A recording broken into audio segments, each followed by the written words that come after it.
So do you feel that pricing is a key lever that a salesperson has in or her hand? Or so as a salesperson or somebody who's leading a function, there is always a revenue pressure attached to it. So how you deal with such pressure situations? Does marketing leads to sales or sales leads to marketing? What is your take on it?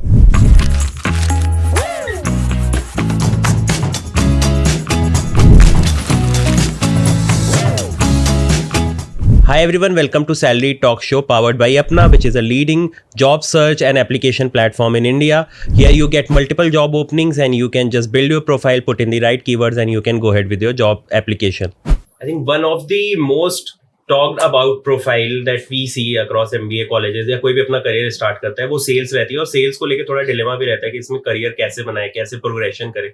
So that is what we are trying to solve through this podcast today. Today we have Parikshit, who is a C-level executive at Make My Trip. We have Aman Grover, who is the director at their sales team, and we have Aniket, who heads the B2B and modern trade for Signify. And today we will discuss कि किस तरह से जो है अपने आप को अपने सेल्स में करियर को नेविगेट करना है, ग्रो करना है, क्या challenges हैं, what are some of the things that they see is essential to become a great salesperson. And our title sponsor is Apna. Apna is a platform where you go and log in, you get to see multiple job postings, you go ahead and you apply for those jobs for free. And Apna is a platform where users get their first job. So that brings me to my first question. Maybe I'll start with Parikshit. Can you help us understand what's your career journey has been, how you started, and then maybe Aniket or Aman, you can go from there on. Okay, great, Shashank. Thank you so much. Great to be here, guys. Great to be a part of this first podcast. I've been hearing about this format for quite some time, but thanks to you here. My LinkedIn profile is pretty exhaustive, but let me give you a little bit of a nuska outside LinkedIn. Yeah. I did not start my career in sales. I actually started my career in call center. Oh, nice. This was just after my graduation, and for pocket money in those days, the easiest thing was to get into a call center job. I joined Jekis for 3 months before I went on to do my master's and my MBA. But those 3 months I don't mention in LinkedIn, but you would it's so nice to say that whatever experience you have in life, at some point in time, you would actually get some rewards. I never felt that my call center executive job that I did about 21 years ago would actually be of any value. So I never mentioned in my resume. But today, as luck would have it, for the last 1 year, I've been leading customer care group for Make My Trip. And my learning as an executive is coming handy after 21 years. Right. What are the pain points of an executive and what are the challenges? So nothing goes waste. So my career actually started there, but post my MBA, went into sales. Can't say that, I was a salu from day one and sales was my dream job. Dream naukri sales mein tha. It was just happened that 2001 happened when the Twin Tower went down. And all the IM guys who were supposed to go to US landed up with product management job in India. Right. So for people like us who were from tier 2 institutes, we had no other option but to get into sales. But as luck would have it, started off in sales and spent initial days with MRF tires, selling tires to truckers. And then, as luck would have it, got into financial services sales, sold life insurance policies. And then finally, I think I got my mojo with General Electric, where I started selling credit cards for General Electric. General Electric in those days used to have a tie-up with State Bank of India.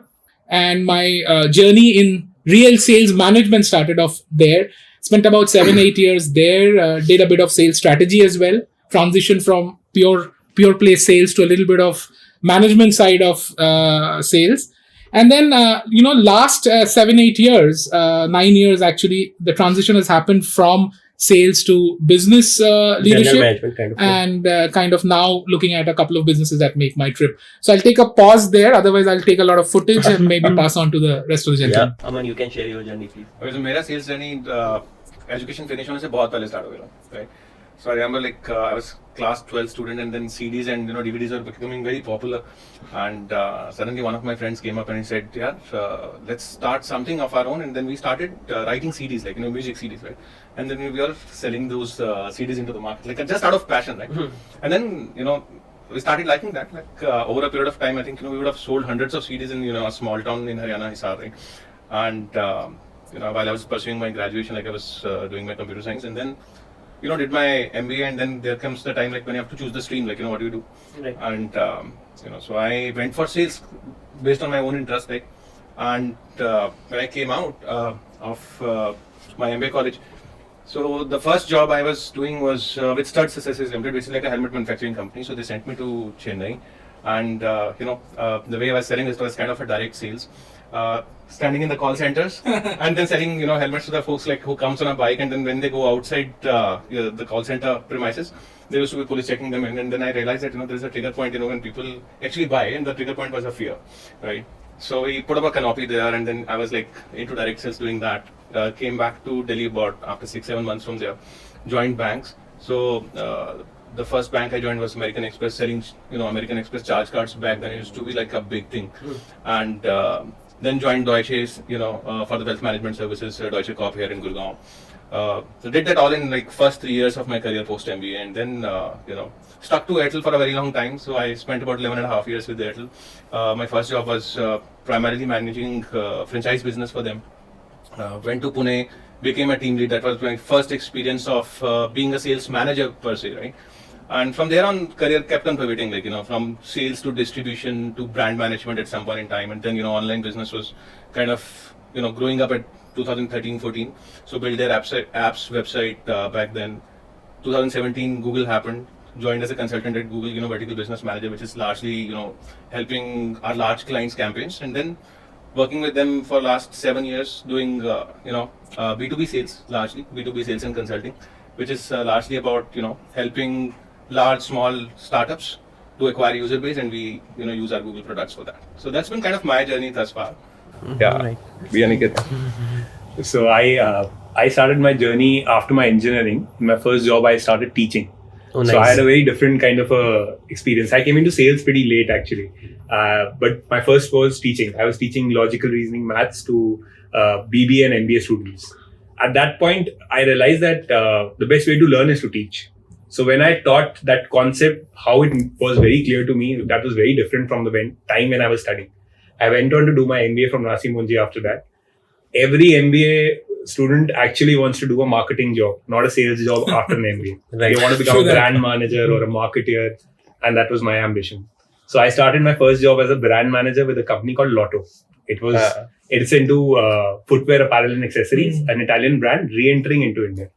So that was, while it was a brand manager job, but it was not in the conventional organization which would treat MBAs like MBAs. So I was doing absolutely everything. I was Right. doing website making for them. I was opening up stores. I was doing visual merchandising at that point of time.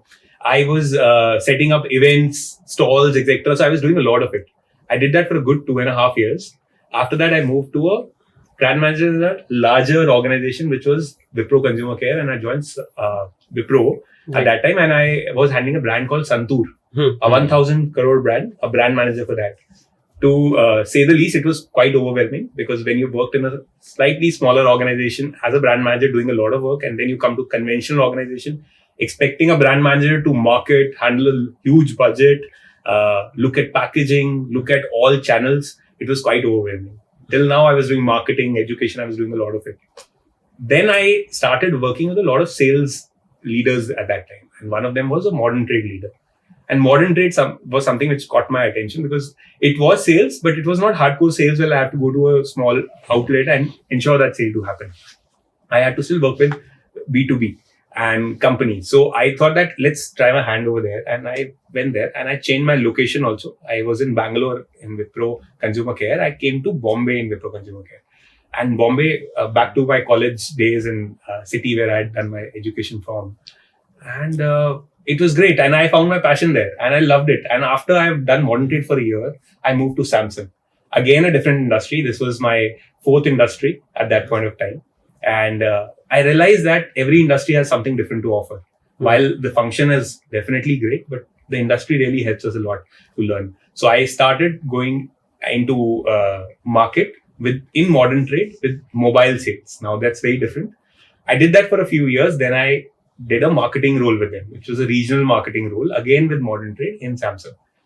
This is a time when I realized that I need to get into a business role or a larger role, which will help me grow my career. And I came to Philips Lighting, heading their modern trade channel as a business. This was my first instance with a team management role. So I had managed indirect teams over the period of time, but this was the first time I got a chance to handle a direct team.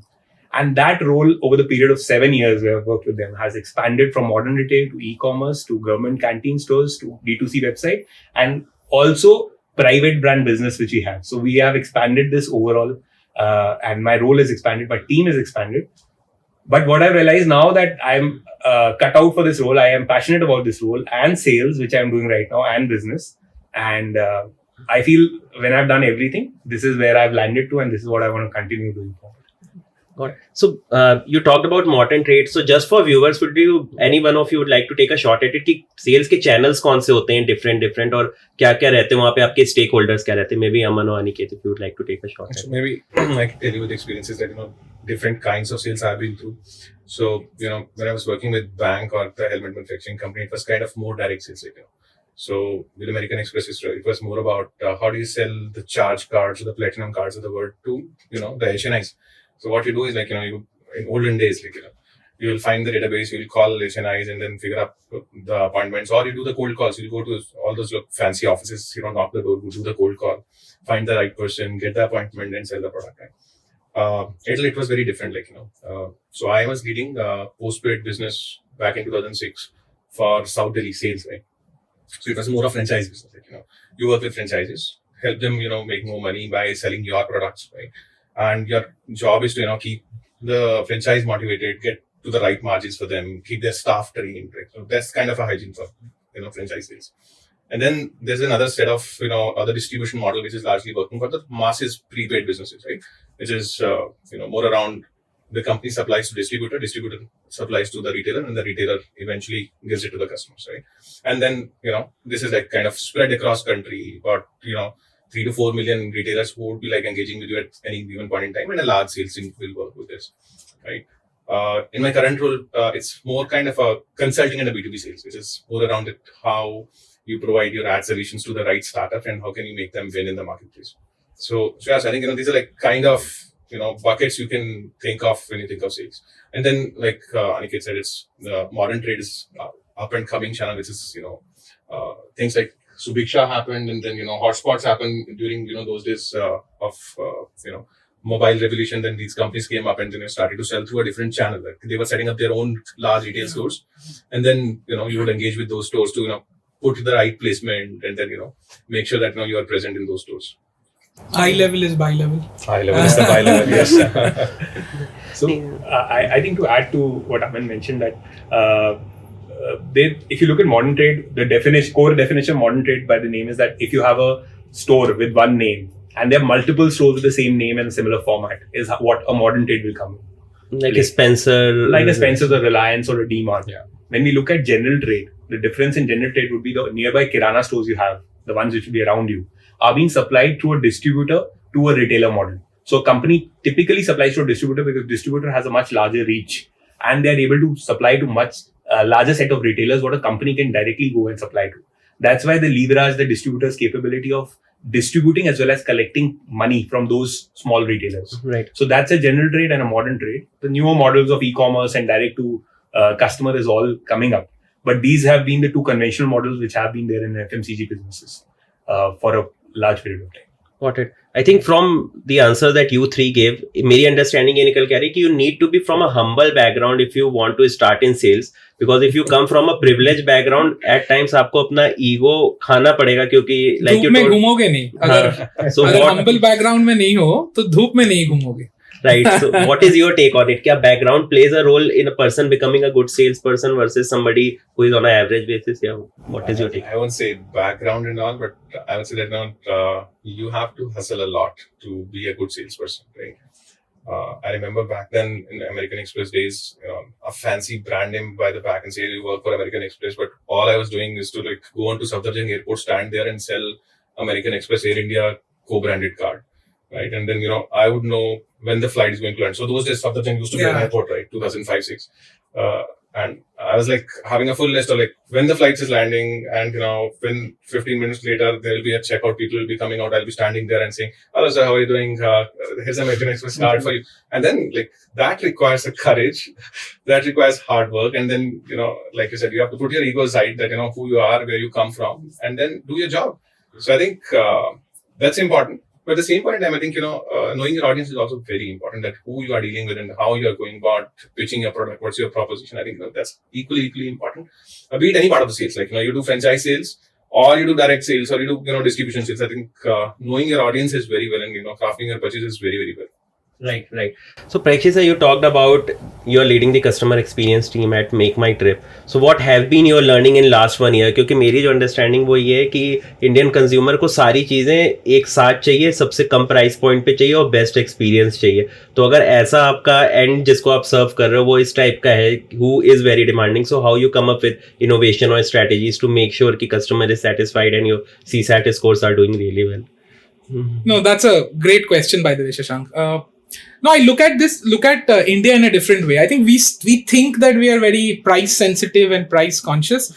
I would say we are very value conscious, not price. Yeah. If we were price conscious, then we wouldn't have BMWs and the Maseratis selling in India like hotcake, right? The BMWs and the Mercedes today. So I think we know कि ये cup, मान लो ये cup अगर आप एक customer को मालूम होता है कि ये इसका इंट्रिंसिक वैल्यू क्या है, इसके लिए मैं 100 रुपए दूंगा या 50 रुपए दूंगा. Now that intrinsic value of the product, it depends on the quality of the product. So if the quality of the product is good, India is a market for any kind of product. You can sell luxury product, you can sell a mid-segment product, you can sell value products as well. So, whenever this happens, then you have a customer cohort which is available for every segment of product. Right. 140 crore की आबादी है, उनमें से 35 करोड़ लोग आज online transact करते हैं.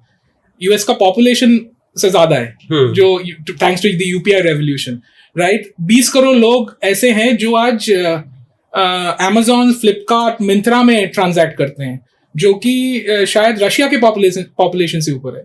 सो I think the opportunity in India is fairly large and we are very quality conscious from that standpoint. My personal experience, if I just move to my personal experience in the last 1 year handling customer services and the kind of demand that consumers have, I think we are very rational as Indians, right? So 95-97% of the cases first pass correct jisko bolte hain, they don't even bother to call us. I think we get it right, and in most cases even there are chut-put issues in the hotel, thoda bahut airline delay ho gaya, I don't think people are adjusting, and then they're kind of doing it fairly okay. It's only the last 3-4% cases when you kind of end up having issues, and some of them are very genuine, right. In sense, right? If you have paid to 10,000 rupees a night to stay in a luxury hotel, and if you find seepage in the hotel, obviously you would come and complain that you have sold a product which is substandard. So I think at that point in time, I think we are a marketplace, so our significant plays on both sides, both on the consumer side as well as on the supply or the hotel side or the airline side. So our job is more of an intermediary there, and we kind of take it up with the hotel partners and try to solve the issue. We've gone out of the way many a times where if the supply partner is not essentially going ahead and is giving back the claim, Make My Trip has taken a view that customer first, there is genuinely an issue, and we have gone ahead and refunded from our side. So many a times it happens that the flight gets cancelled because of some issue. And in general, in our setup, we don't hold any money. The money essentially goes to the airline once the seat is booked. But we know if a flight is cancelled and the person is expected to go somewhere, he's stuck. So should we wait for the money to come back from the airline and then only refund? Problem होती है. 10,000 रुपए की ticket है, फिर पैसे कब वापस आएंगे, फिर आप कैसे वापस करोगे, right? So at that point in time, I think many a times we don't worry about working capital and refund it from our side, so that the user can वो अपना खुद का टिकट दूसरा बुक करके चले जाए. We'll settle it with the airline. So I think genuine consumer concerns होते हैं, and genuine consumer concerns any good brand, not only Make My Trip, any good brand which is really aware that salary तनख्वाह consumer pay करता है. Right. Any brand which is aware will take care of their consumers, and I think Indian consumers are fairly logical in that way. Aniket, do you also see similar trend in your consumer segment कि वो quality को लेके बहुत ज़्यादा stringent हैं चीज़ों को लेके, they complain if they don't see कि things जो है materialize नहीं हो रही the way they have thought about it?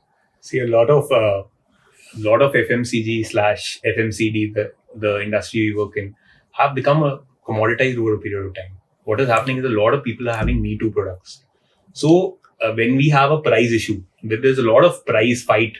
If we keep on picking up price as a conversation with our influencer who's like a DMart buyer, who's like a Reliance buyer, if we keep on picking that as a conversation, it becomes fairly difficult, because if price is your pivot, somebody's going to come down and go on a price lower than your price, and he's going to cut you out. Right. So if that's your USP or that's your proposition which you're pitching to, I don't think so that's something which will work. Yeah, that's a race to the bottom. Yeah, so essentially you should have a differentiator which is beyond the price, and quality definitely plays a part over there.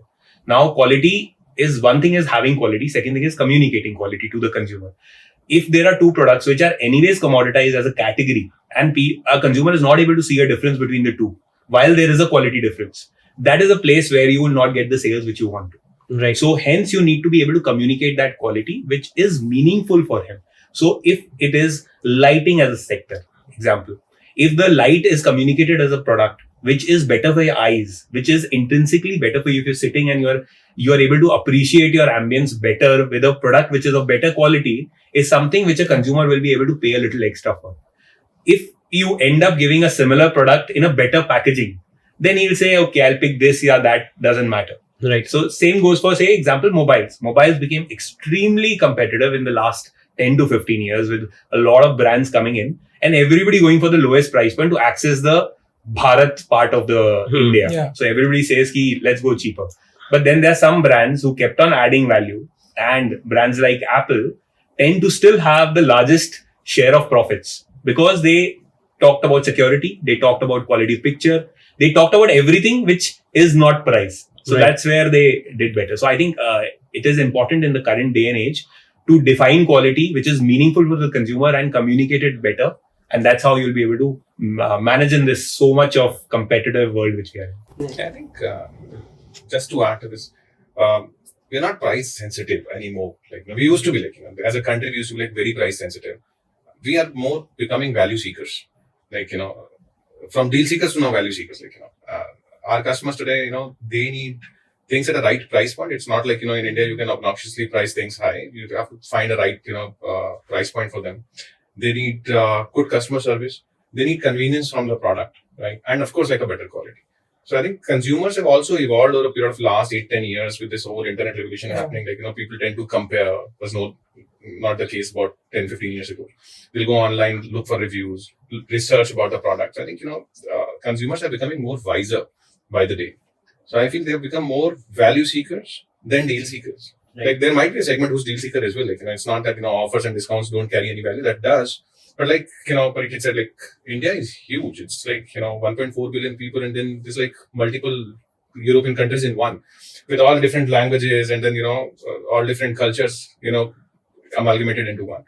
So I feel you can't treat customers like one cohort, one segment. They're like multiple types of customers. There might be pockets, where you'll find more value seekers. There might be pockets who will be like buying luxuries, and then there are like deal seekers as well. Like, look at different cohorts.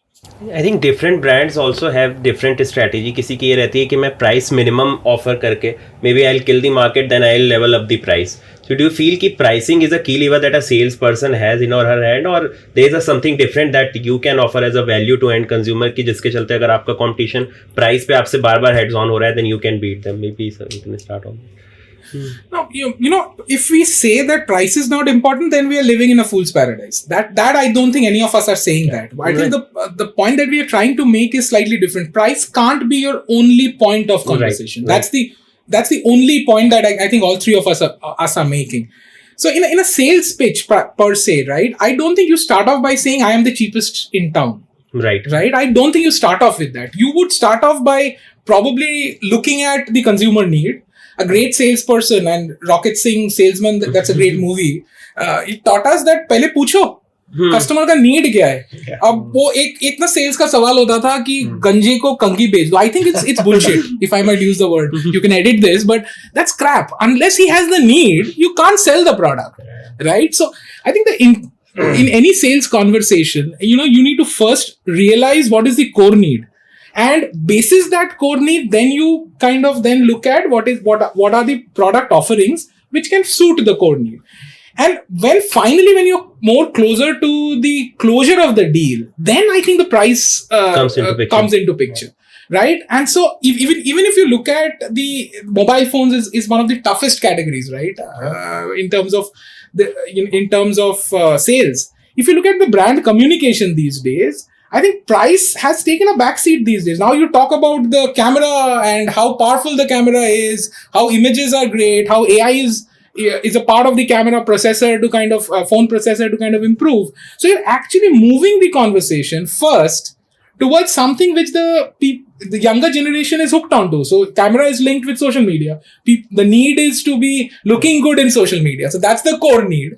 So you're translating that into a conversation in a brand conversation, and then kind of a sales conversation. And then eventually you're saying, by the way, this product is available at 15,999. Right? But you don't start off by saying that 15,999 pe phone available. I think you start off with a core need, which is social media. You need to take pictures to look nice in Instagram. So phone camera needs to be great. My camera provides you XYZ things, and then translate the conversation into price eventually. I think that's my take in the entire situation. Very right. As a marketer, I think, done fair bit of marketing in my career. I think if you just do a price-led marketing, you are not doing your job well. It's easy. You know that your competition is selling at X, you do X minus 1, then start selling in the same word. And then you suddenly realize that, the guys who are on X plus 1, they'll start coming down. And then you keep on going, to the bottom. Right? I remember आपने एक मेरे को SIM का जो recharge वाला example दिया था. So you can't be doing a price-led marketing. And like Parikshit said, it's all about proposition. That what are you selling today? Look at quick commerce.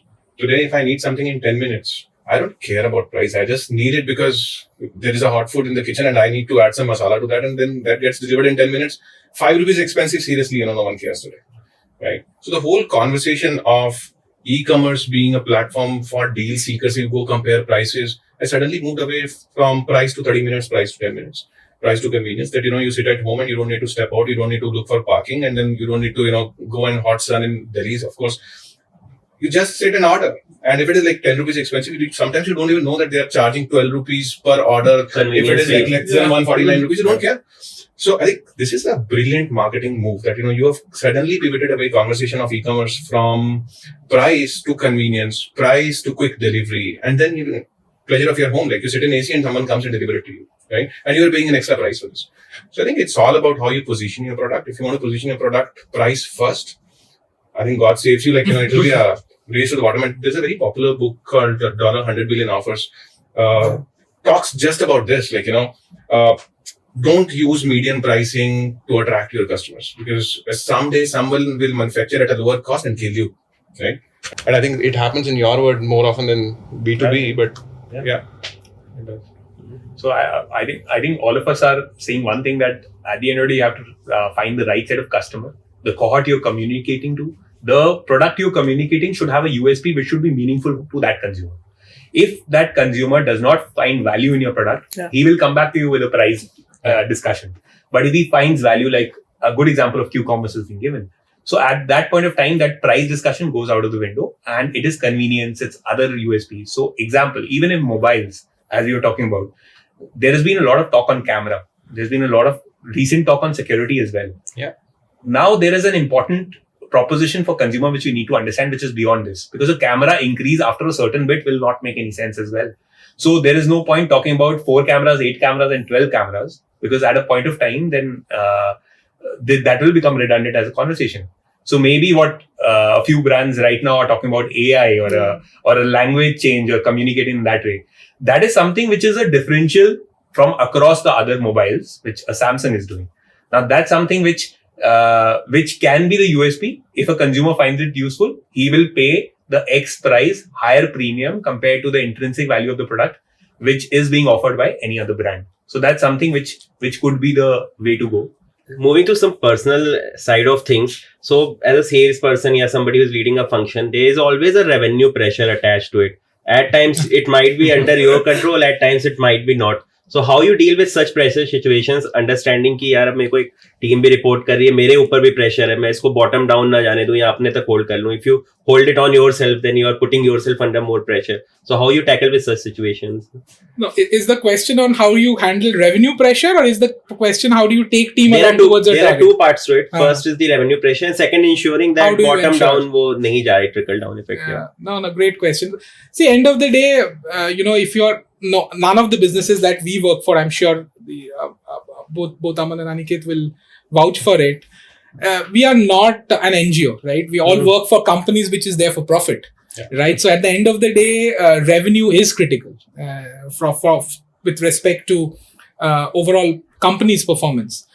But I don't think it starts again with the revenue outlook, right? Again, I think revenue is an outcome. It's the output metric that kind of is a resultant. Revenue, EBITDA, down cost, EBITDA. Those are output matrices. Input is something else. It starts right from marketing to kind of create awareness for the product, and then sales to convert, and then translates into revenue, right?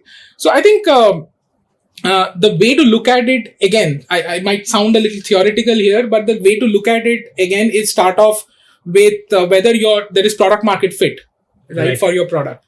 Whatever you're trying to launch, whatever you're kind of wanting to launch, if you have to first find product market fit, and that's the starting point of any conversation. If you find the right product market fit, there would be volumes and sales which would come in, and then downstream there would be revenues, and then obviously you have to manage cost and then reach to EBIT, right? EBITDA at the last bottom line level, which is a marker of profitability. So pressures are there, but I think most of the organizations are smart enough to realize that what is the strategy to kind of find newer products. Kotler would tell us that every product has a product life cycle and it comes to an end, and then there is another product which takes off. So any smart company would realize when the product is reaching a cash cow position and then plan much in advance to kind of launch another product, and that takes care of the revenue growth eventually downstream, right? Classical example is Maruti 800, cash cow product, right? Maruti realized that it's coming to an end, and they realized revenue growths will tomorrow go down. So they did not wait for the revenue growths to come down and then decide I'll shut down 800 and Alto will be my base model. So I think the planning happens a lot in advance. So the pressure that you see in revenue is, if you're kind of taking to that pressure and then deciding last moment, you will always have pressure.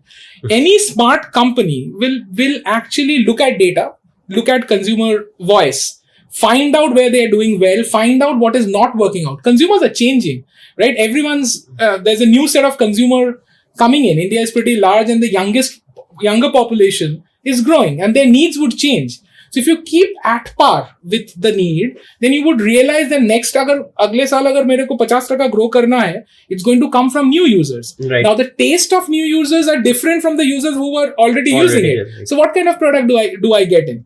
So I think that's how you kind of stay ahead of the curve, and then their companies kind of spend a lot on R&D. So Maruti's example, just to complete that example, what Maruti did was beautiful, right? They killed 800, they got in Alto, and then they realized that the power of 800 is still there, so they renamed it Alto 800, right? And with a little bit of better specifications, because the newer users who were young at that point in time, they were looking for a little bit of more cushier seats, a little bit of more steering, which would have a leather cover, better design. So they were actually ahead of that, and that led to the revenue to continue to grow. So Maruti did not come down under pressure of revenue growth, because they realized the signals and change the product. That's how you do that. The second question, very, very quickly before the others come in.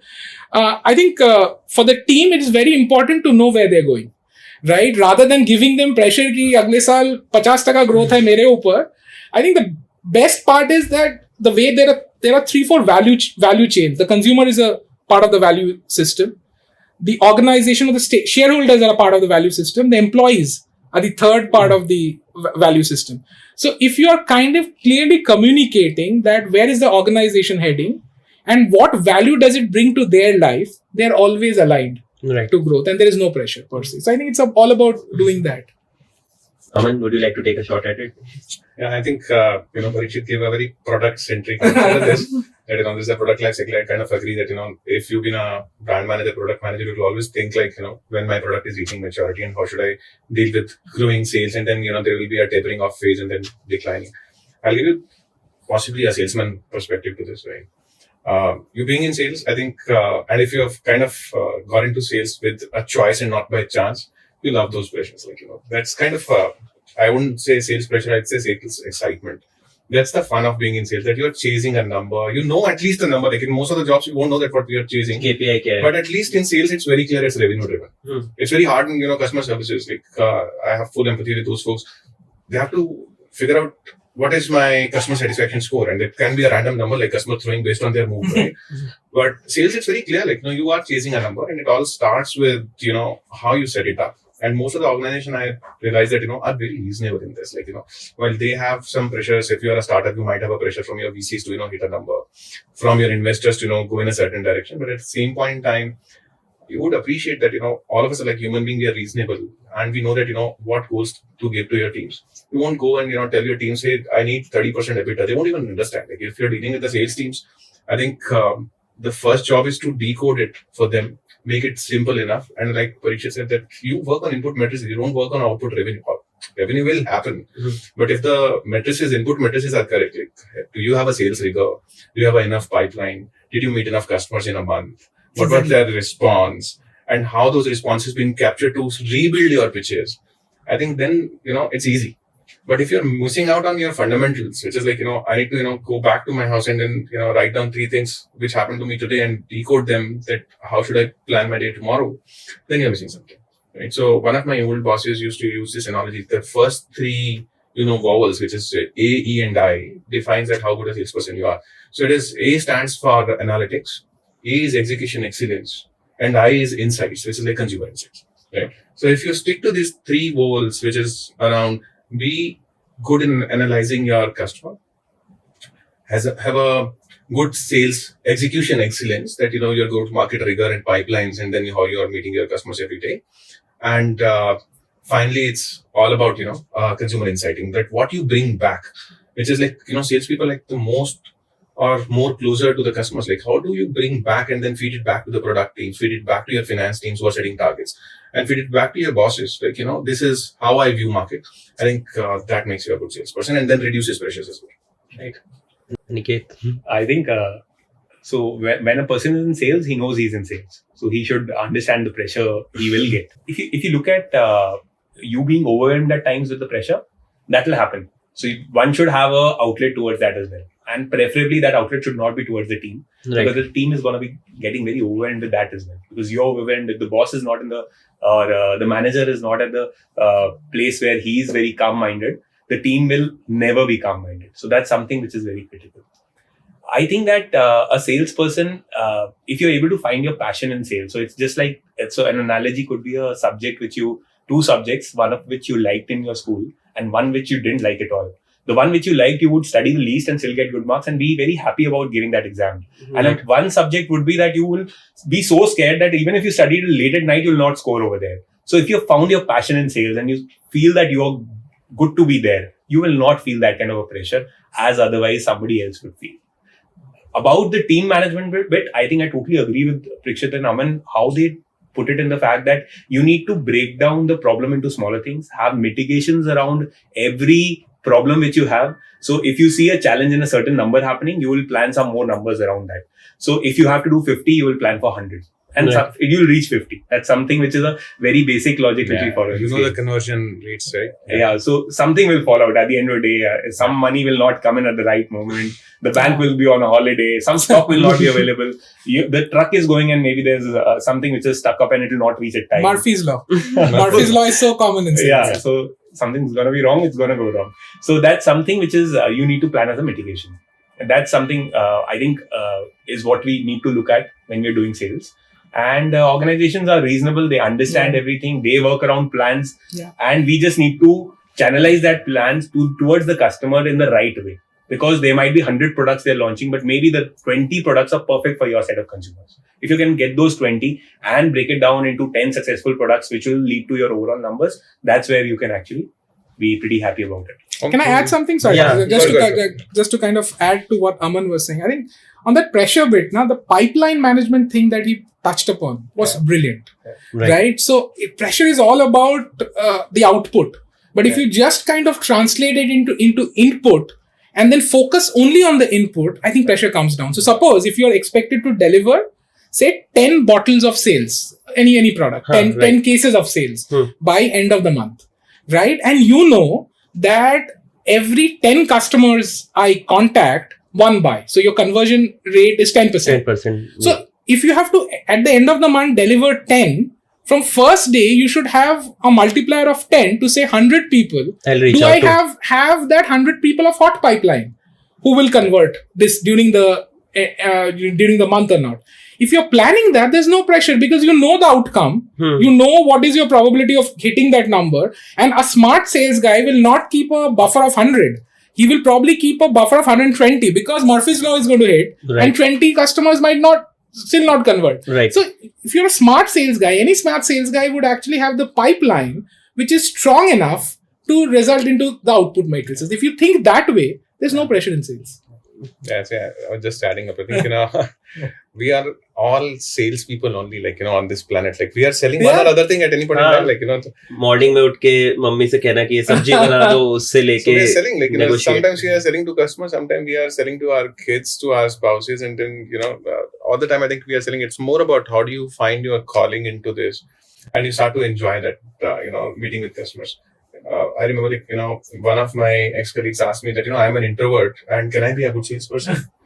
I said, sales has nothing to do about being introvert or an extrovert. It's more about, how you present your product in yourself in front of a consumer, right? End of the day, you're going with a product and a proposition. If you're able to communicate it well, then even if you're an introvert or extrovert, doesn't matter. You're not asking you to dance in public. That can be restrictive.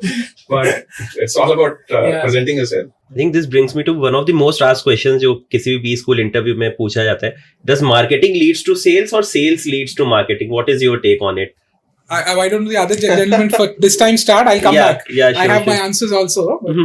See, I think sales is very important in your career at some point of time, even if you want to be a good marketer.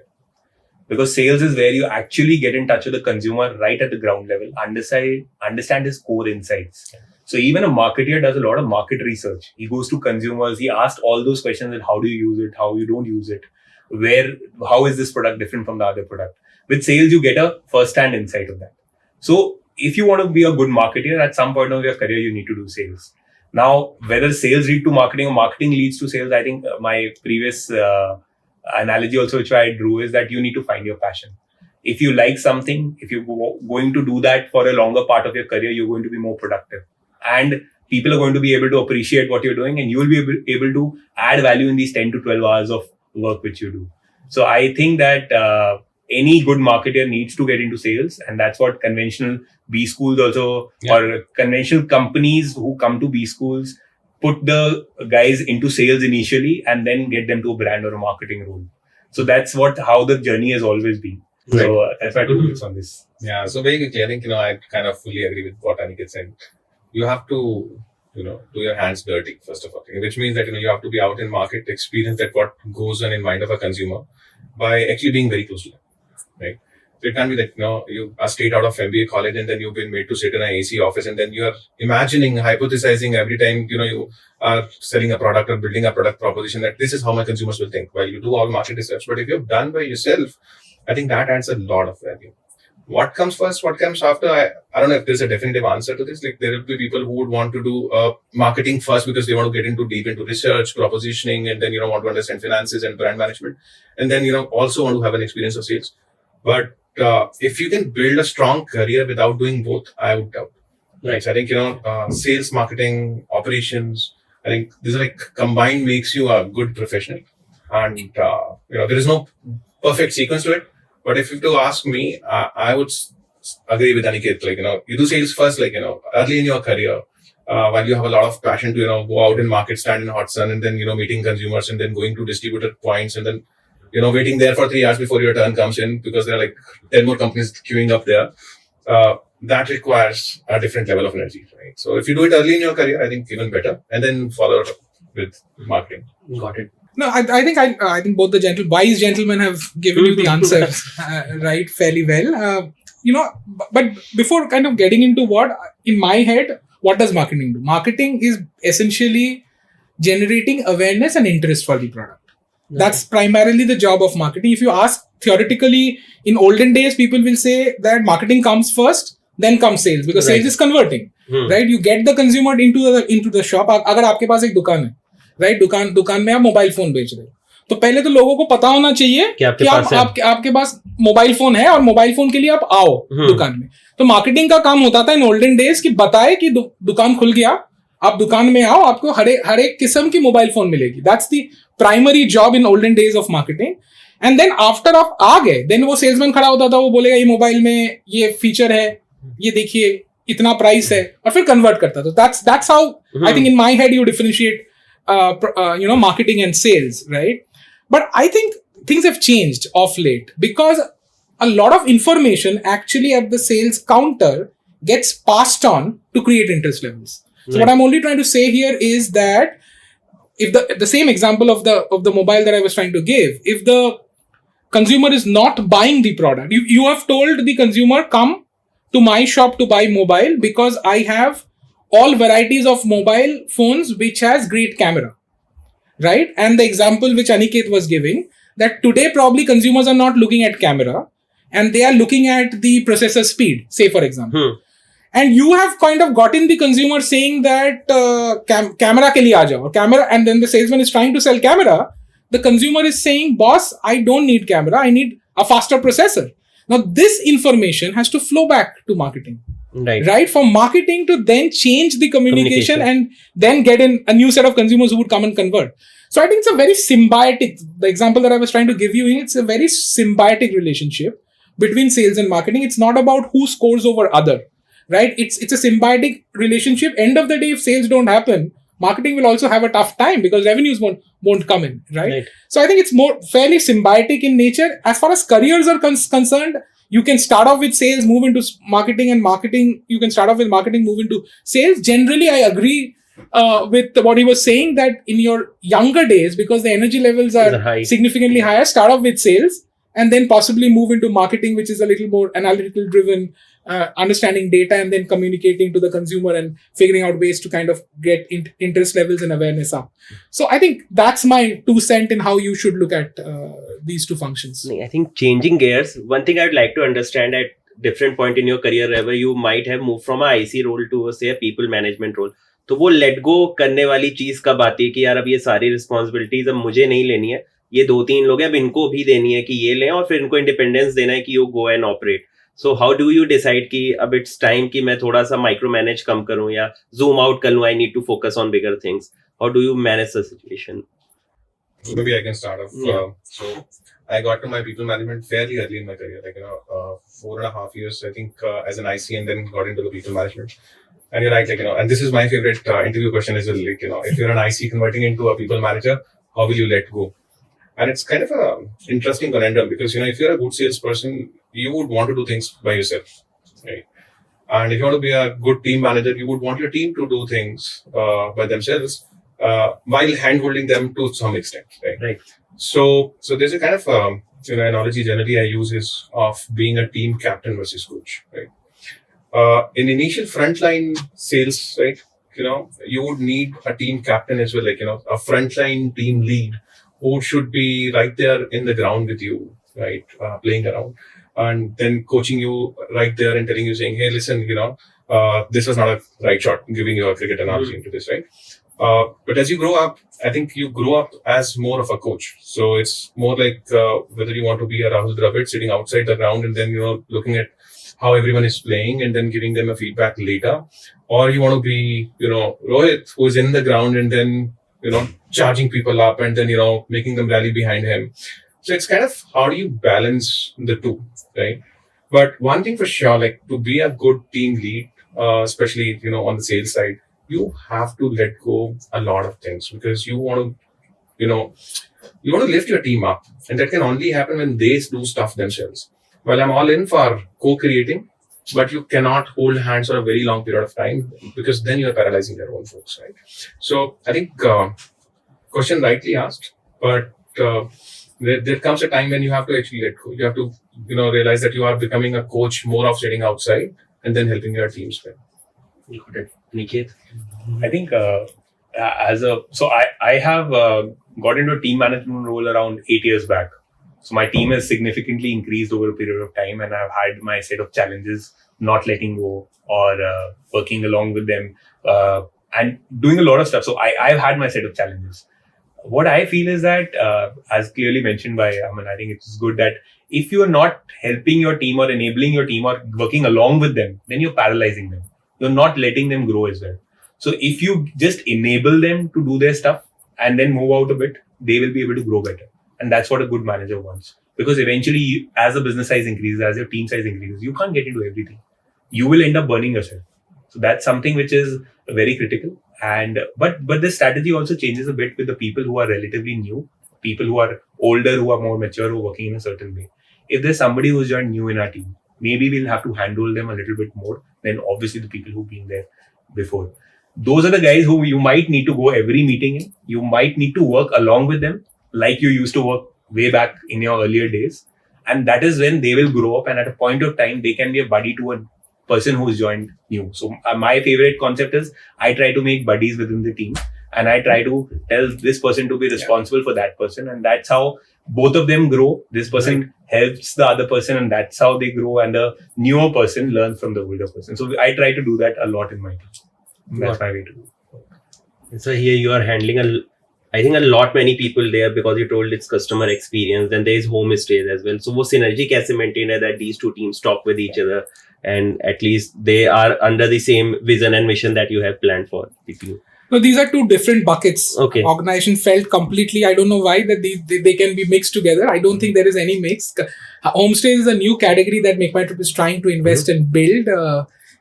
It's nothing but an alternative accommodation. You have your home, you have a spare room, and you can set it up for short-term rental, and someone can use that room and pay you a rent for using the room. That's the concept of homestays, becoming very popular post-COVID because of the pricing considerations and primarily because of flexibility that you get in a home and the comfort of staying in a home and privacy. It's becoming popular these days in India. So that's a different business for Make My Trip. Customer service encompasses all our business lines, whether it is homestays, hotels, flights, everything. Flights, holidays, whatever Make My Trip does. So these are two different roles. And I think the transition from a IC to a team, how do you win football games? You win football games by not running yourself, by making the ball move faster, right? So I think that's the transition that you have to make in your head when you're moving from an IC to a team management role. See, the multiplier effect of your output on sales or whatever you do comes in only when every team member of yours delivers to an optimum level. I'm not saying best or worst, I'm saying optimum level. और हर एक का optimum level अलग होता है. So as a team manager, you need to find out एक बंदे का optimum level क्या है. Everybody is not Sachin Tendulkar. So I think your team, a great sales team has to comprise of all kinds of people, and as a manager, you need to get the the personal best from each one. If you can do that, I think you will achieve all your numbers and targets. Second thing that you need to understand is what are the motivators for that person to deliver to that level. किसी के लिए पैसे important है, किसी के लिए recognition important है, किसी के दोनों important है, किसी का घर में कुछ और चल रहा है. So I think as a team manager, if you're aware of these nuances and if you're spending time, then you are kind of ensuring that the optimum output is going to come from everyone. That transition, a smart team manager would actually build bonds outside office. Right. I've seen smart team managers, I work with some of them very closely. They would know कि इस बंदे का चाबी क्या है. Again, pardon me my language, कि इसका चाबी क्या है. क्या घुमाने से he will deliver to his optimum level. And just to quickly close on this discussion, as a team manager, your only job is not about sales and revenues, right? while you may think there is a revenue number to deliver and everyone should go after that, and as a manager I can be like 12th man in, like अब 11 player की जगह 12 खेलना शुरू कर देंगे अगर मैं भी sales कर रहा हूँ तो No. that doesn't work that way. I remember Because- this happening during COVID जब मैं और आप दो ही थे और पूरी टीम को COVID हो गया था. So as a sales manager or any team manager, like be it sales, finance, or any other team, like your job is beyond just revenue numbers. Your job is to set the tone, set the right vision for the team. Your job is to set the culture of the team, that how people are like perceiving each other, like whether they are fighting amongst themselves. If they are fighting amongst themselves, your job is to first fix that. They will fix customer later. Like let the fight stop first of all, right? And what they are chasing, all of them, like Parikshit gave a good analogy on that. You should know that what's the highest potential everyone carries, and then how do I make sure as a manager that they touch that potential? If they are not, then there are gaps. As a manager, you need to identify those gaps and not plug it yourself by going around. You need to identify, you give them feedback, you tell them saying, hey, listen, let's chalk out a plan, let's work on that, and let's deliver on this. So as a team manager, your responsibility is much higher than just delivering numbers. As a sales IC, your job might be like, I have to just deliver my number and I'm done with it. But as a manager, I think, it spans much, much beyond that. I think one of the quickest catching up categories is quick commerce, and it is thought कि आगे जाके e-commerce traditional business model को भी टक्कर देगी heads on.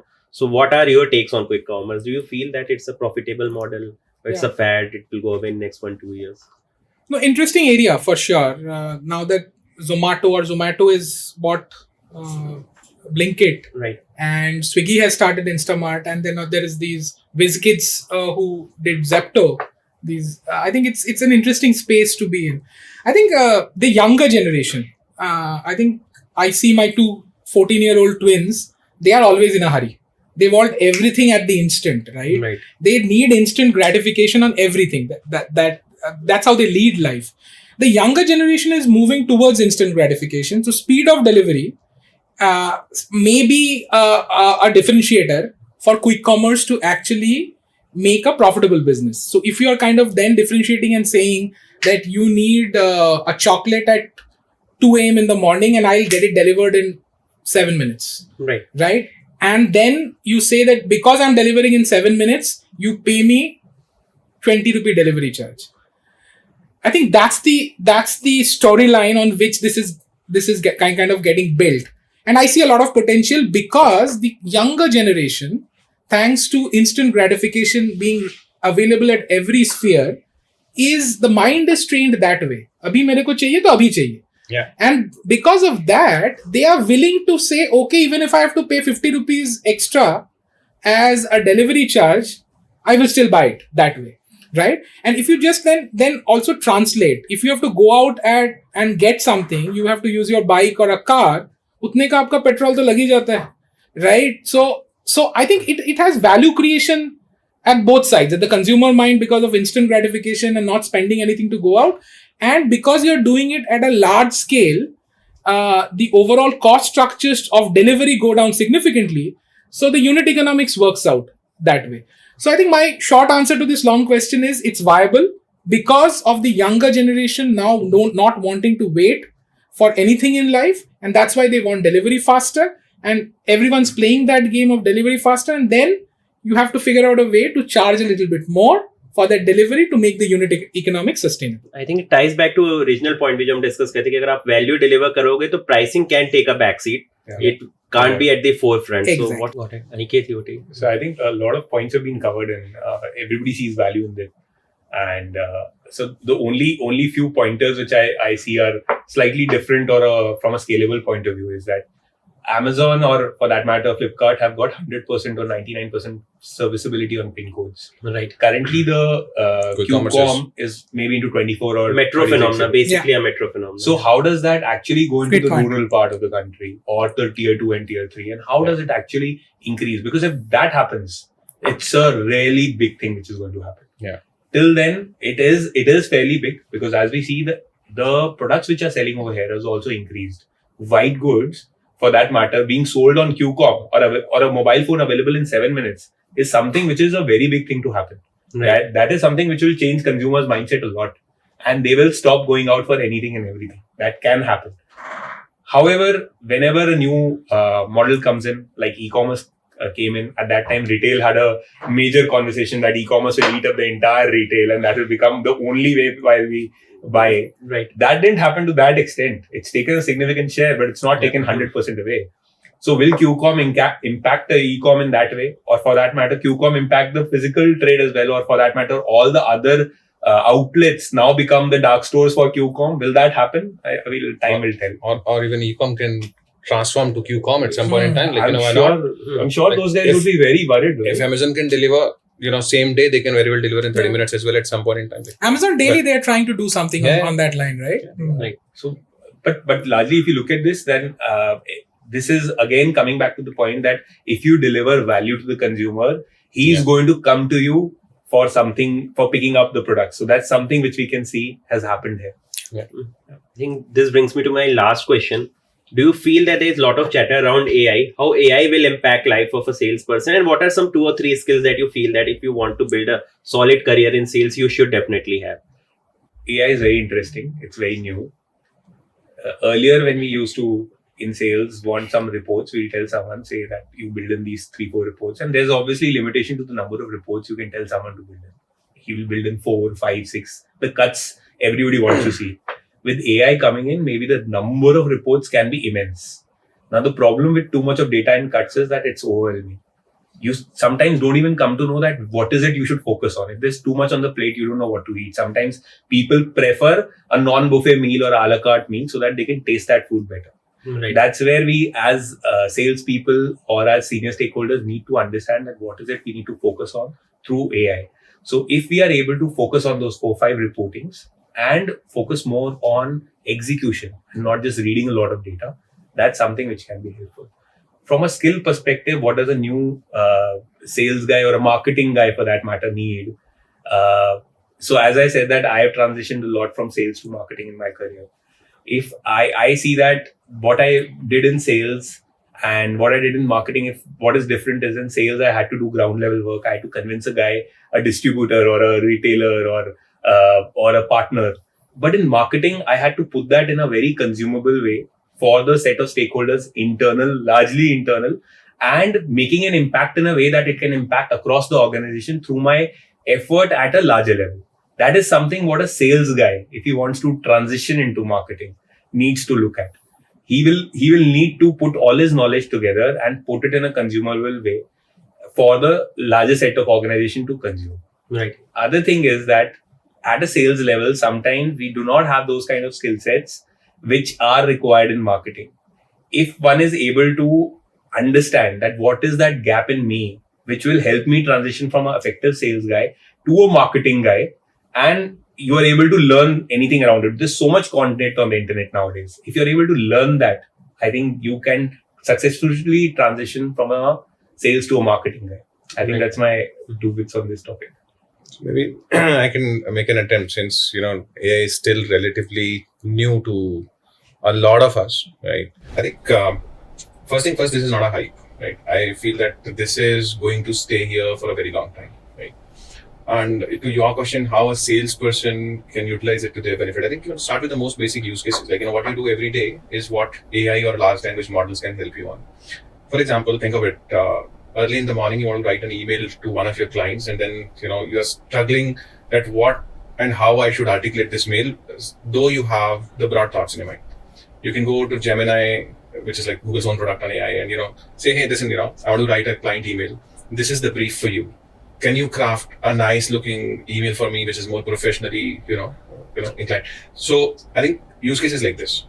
Just try, how on an everyday basis AI can help you, whether it is writing an email or writing a consumer pitch. For example, I would use AI to say, hey, I'm going meeting XYZ client. This is where we left the conversation last time. These are the 3 products I have. Can you create a compelling pitch for me? What should I tell them next? And AI, magically creates a nice pitch for you, though you have to improvise it based on your selling tactics and based on how, your company policies or how you are supposed to go to the consumers. But that's the most basic use case.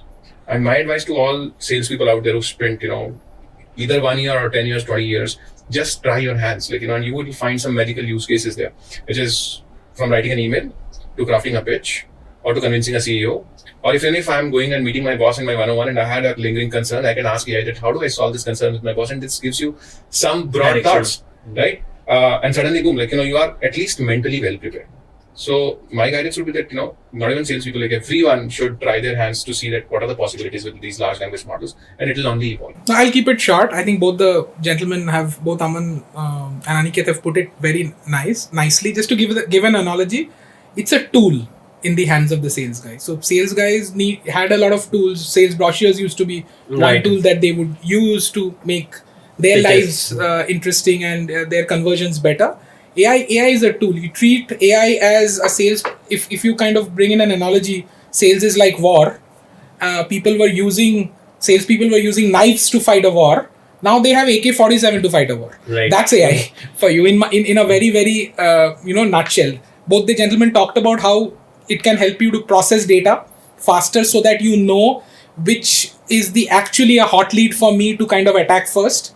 And then they also talked about what kind of pitch do you use to that hot lead to convert. And that's where AI will come in and make you more efficient. Core skills of networking in sales is so important. Will AI do networking? It can't. So your core skill is going nowhere. So if you are threatened by AI, then I don't think it's the right way. Basically a human selling to human. So exactly. So sales will be, you will require human interaction to sell a product. You require trust. By the way, a core sales transaction is based on the core tenet of trust. Right. The trust comes from a human to human interaction. So I don't think salespeople are going anywhere. It's just that the way they do sales will change. So you need to adapt. Sales, the biggest skill set of a sales guy is common sense. Right. So I think, which is by the way very uncommon these days. But if you have common sense, then you are probably the smartest sales guy. Right. So you have to use your common sense and say that AI is here to stay. As Aman was mentioning, it's going nowhere. How do I use that effectively to make me a sharper sales guy? I think that's what the transition in the head any smart sales guy would do and would thrive, because human interaction is going nowhere. Trust, which is a tenet for any sales conversation and conversion, is going nowhere. And hence humans will be required to sell. Thank you so much, all three, for coming and sharing your nuggets of wisdom with us. And I think this was really helpful. Here you go, इस podcast में हमने expert से discuss किया कि sales में अगर अपना career बनाना है तो क्या क्या की स्किल्स होनी चाहिए. अब सेल्स की जॉब आपको मिलेगी कहाँ पे? इसके लिए आपको अपना ऐप पे जाना पड़ेगा. वहाँ पे 5 करोड़ से ज़्यादा लोग हैं जो जॉब सर्च कर रहे हैं. मल्टीपल रिक्रूटर्स है, इवन टॉप कंपनीज हैं जो वहाँ पे हायर कर रही हैं. आपको अपना ऐप के ऊपर अपनी प्रोफाइल बनानी पड़ेगी. प्रोफाइल बनाते समय एक चीज़ का आपको ध्यान रखना है कि जो कीवर्ड यहाँ पे हमने मेंशन किया है इस पॉडकास्ट के अंदर, वो आपकी प्रोफाइल में होने चाहिए. सब keywords relationship management, stakeholder management, working in a team, communication. ये आपकी स्किल्स जो हैं वो आपकी प्रोफाइल के अंदर जब अपना ऐप पे होंगी तो उनका जो AI टूल है वो इनको यूज़ करके आपको रिलेवेंट जॉब सर्च रिजल्ट्स दिखाएगा. उन जॉब रिजल्ट्स पे आपको फिर जाके अप्लाई करना है और आपके चांसेस इंक्रीज होते हैं सिलेक्शन के. नॉट ओनली दिस, कई टॉप रिक्रूटर्स हैं जो अपना से डायरेक्टली प्रोफाइल पिकअप करते हैं. तो अगर आपने अपनी प्रोफाइल वहाँ बना रखी है तो आप अपने चांसेस एनी डे इंक्रीज कर रहे हैं to get a call from the recruiter and get to your dream job. अगर ऐप को अभी तक आपने डाउनलोड नहीं किया है तो डाउनलोड लिंक डिस्क्रिप्शन में, वहां से आपको मिल सकता है. और आप सब्सक्राइब कर सकते हैं सैलरीड टॉक को for more such content that will level up your professional career.